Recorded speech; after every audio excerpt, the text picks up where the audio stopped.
Hey, what's going on? I'm Ryan Coogler. In anticipation of the release of our newest film, Sinners, I just wanted to walk you guys through a little bit of information on how we made the film, as it might provide some context for what tickets you guys choose to buy once they go on sale.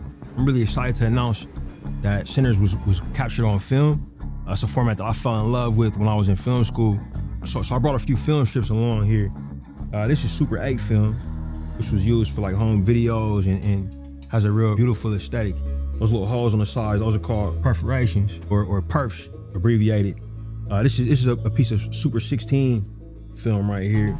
This is a type of film that's very close to my heart. This is what we shot Fruitvale Station on. And it's crazy because this is the same material, just a little bit wider. And when a capture film gets wider, same as digital photography, what happens is you get a little bit more resolution and you get a shallower depth of field, meaning less of the images in focus. This right here is 35 millimeter film. This was the format for the majority of the industry history. A lot of masterpieces shot on this format. A lot of films that are close to my heart, and it's making a big comeback. Like this past film year, Nora was shot on film. Films like The Brutalist was shot on film. You got some filmmakers that always use the format. So Sinners, we shot on the big boy format entirely. This is what we call large format in motion picture photography. This is 65 millimeter. Crazy enough, the same material as this Super 8 right here, but just wider. So obviously, even more resolution, even shallower depth of field. And these perforations have a particular meaning because we shot the film using two different camera systems. One proprietary to Panavision, it's called Ultra Panavision 70, used on films like Ben-Hur and most recently The Hateful Eight.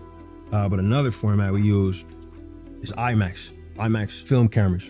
Those cameras spin the film in a horizontal fashion, and they spin it using 15 perfs per frame. I'll show you guys what that looks like. And when someone knows how to teach, when it's divine, it doesn't matter how complex that thing actually is.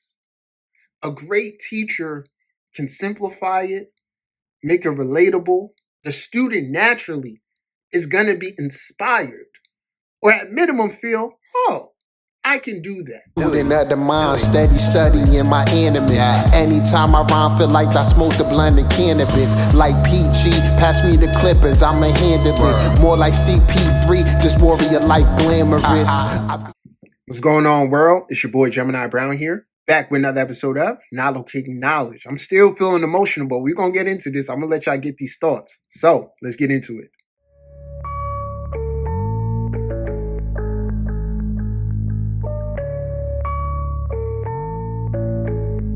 As you see in that clip, Ryan Coogler was promoting his new film, Sinners. And in that clip, all he did was talk about the different formats of film. And actually a real key thing that most people don't realize about the difference between movies then and now.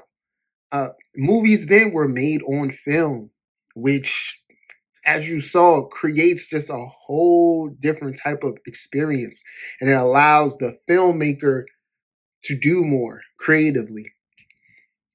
So what happened when I watched this, there was a lot of things going on. And I'm sure many of you felt the same thing.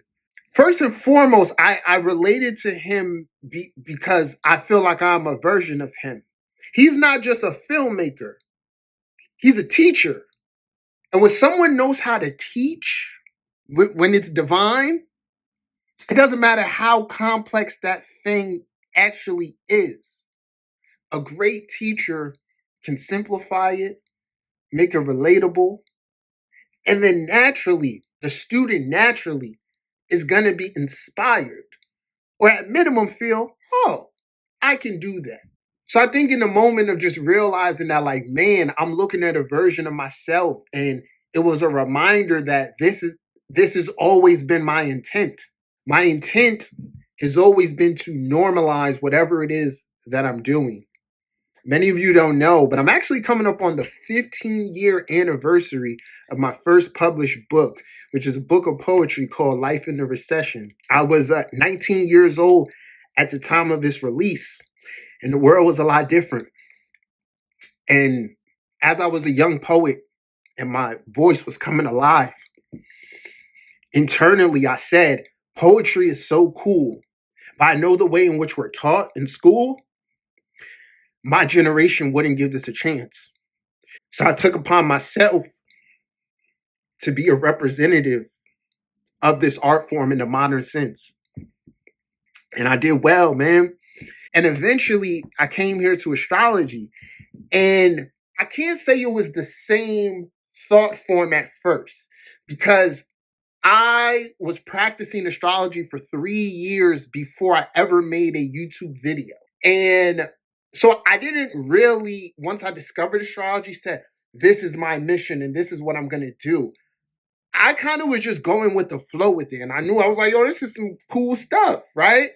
And then eventually I realized what was going on online, and here I am.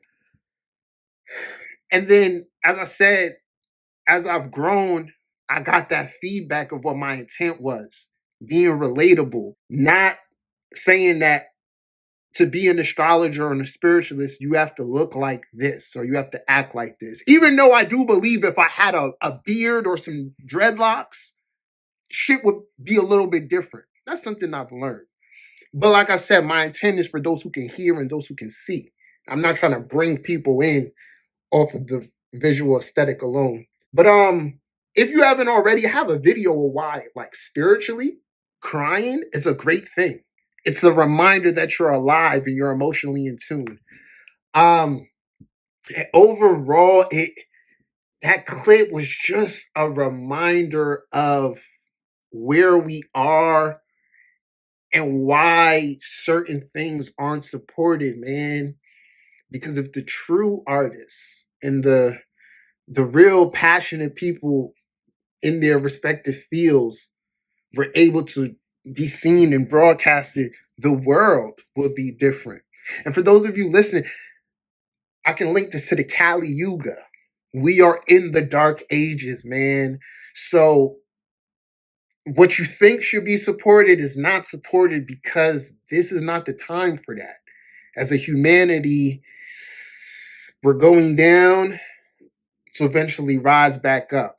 I have this understanding, but naturally humans hope like, oh, it should be like this, or you want it to be like this. So I just want to, just send love to Ryan Coogler and all the other divine teachers and people just being themselves. Another thing astrology kind of taught me with Libra is that to kind of cross over, there's a role you have to play for others. And Ryan Coogler is very successful, but he hasn't seemed like he's playing any type of role except himself. And ultimately, that's what I want for everyone, and more particularly myself, to be able to stand in your own authenticity in any room and have your message received. So I haven't been to the movies in a long time, but I definitely plan on going to see Sinners, and I think you guys should too. Let's support this brother. And to anybody out there who, can relate to this message of your intent, it's always good to remind yourself of what your intent is, as well as recall your journey. This is my episode for today. I really enjoyed this.